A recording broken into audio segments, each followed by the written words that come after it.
एक बहुत ही घना और डरावना जंगल हुआ करता था। वहाँ के बारे में कहावत थी कि अगर कोई रात को उसमें घुस जाए तो वह वापस कभी नहीं लौटता। वहाँ के लोग इस डर से जंगल के पास भी नहीं भटकते थे। एक दिन दो दोस्त राजू और मोहन अपने गांव से दूसरे गांव में जाने का विचार कर रहे थे। रास्ता लंबा था, पर राजू ने सुझाव दिया, देखो ये जंगल वाला रास्ता छोटा है, हमें जल्द ही अपने गंतव्य तक पहुँचा देगा, क्यों न हम इसी रास्ते से चले। मोहन घबराते हुए बोला, नहीं नहीं भाई, मैंने सुना है इस जंगल में जो भी रात को जाता है वह लौटकर कभी नहीं आता। कुछ अजीब है इस जंगल में।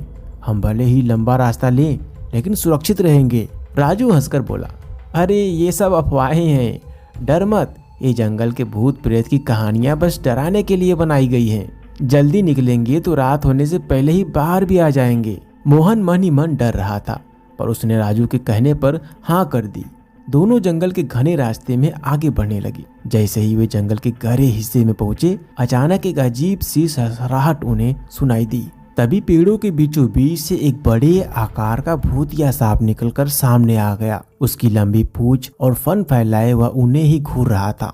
सांप की आंखों में अजीब सी चमक थी, जैसे उसने अपने अगले शिकार को देख लिया हो। भूतिया सांप फन फैलाकर हंसते हुए बोला, वाह, आज तो मुझे दो दो शिकार मिले हैं, बताओ पहले किसे खाऊं। मोहन डर के मारे कांप उठा।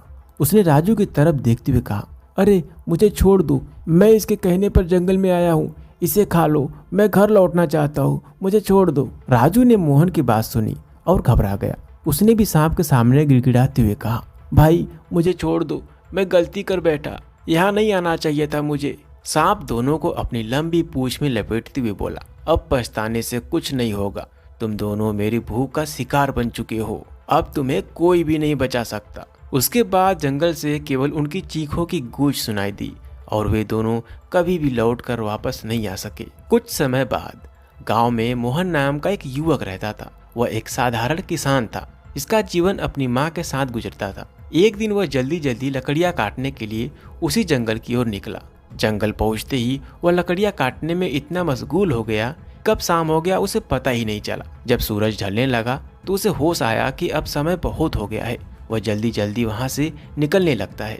रास्ते में अचानक उसे वही डरावनी सरसराहट आवाज सुनाई दी। उसे अजीब सा लगा, जैसे कोई उसका पीछा कर रहा हो। डर के मारे उसकी रूह कांप उठी। जब उसने पीछे मुड़कर देखा तो सामने वही भूतिया सांप, जिसे देखकर लोगों की रूह कांप जाती थी।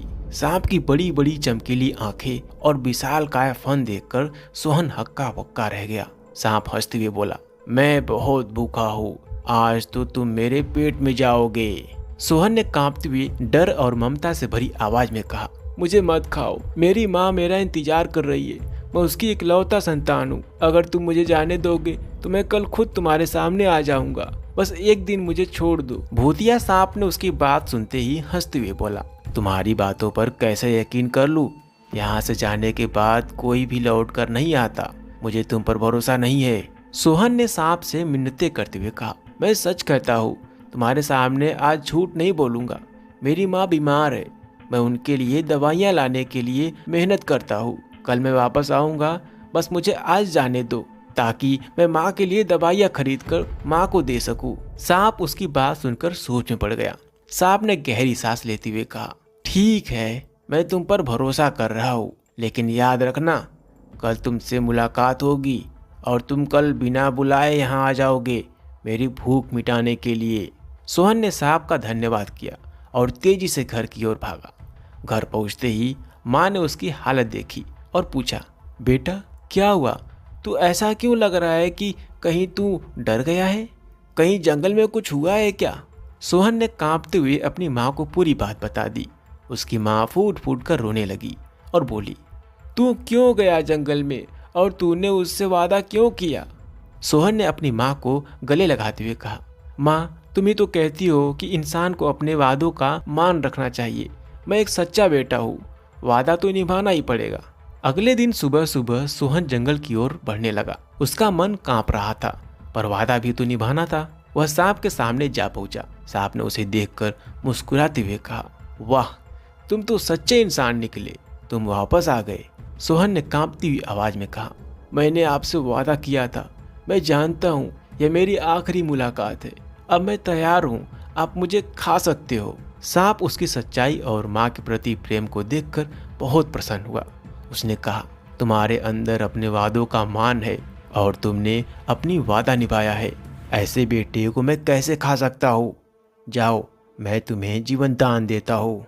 लेकिन मेरे पास रहकर जानना चाहोगे कि आखिर मैं ऐसा क्यों करता हूँ? इस जंगल से आने वाले सभी इंसान को मैं क्यों मारकर खा जाता हूँ? सोहन ने सांप की बात ध्यान से सुनी। सांप ने गहरी सांस लेते हुए कहा, मैं इस गांव का सबसे अमीर राजा था, लेकिन मैंने अपने माता पिता का अपमान किया और मुझे श्राप मिला कि मैं भूत या सांप बनकर इसी जंगल में रहूंगा। अब मैं उन्हीं लोगों को खाता हूँ जो अपने माँ बाप की कद्र नहीं करते। तुम सच्चे बेटे हो और तुम्हें मैं सम्मान देता हूँ। इतना कहकर सांप वहां से गायब हो गया और उसके बाद गायब होते ही वहां से सोने का भरा हुआ मटका प्रकट हो गया। सोहन ने उसे उठाया और अपने गांव लौट आया। वह और उसकी माँ उस दौलत से आराम से जीने लगी। दोस्तों, इस ईमानदार और सच्चे आदमी के लिए इस वीडियो को लाइक करके चैनल को सब्सक्राइब जरूर कर लेना।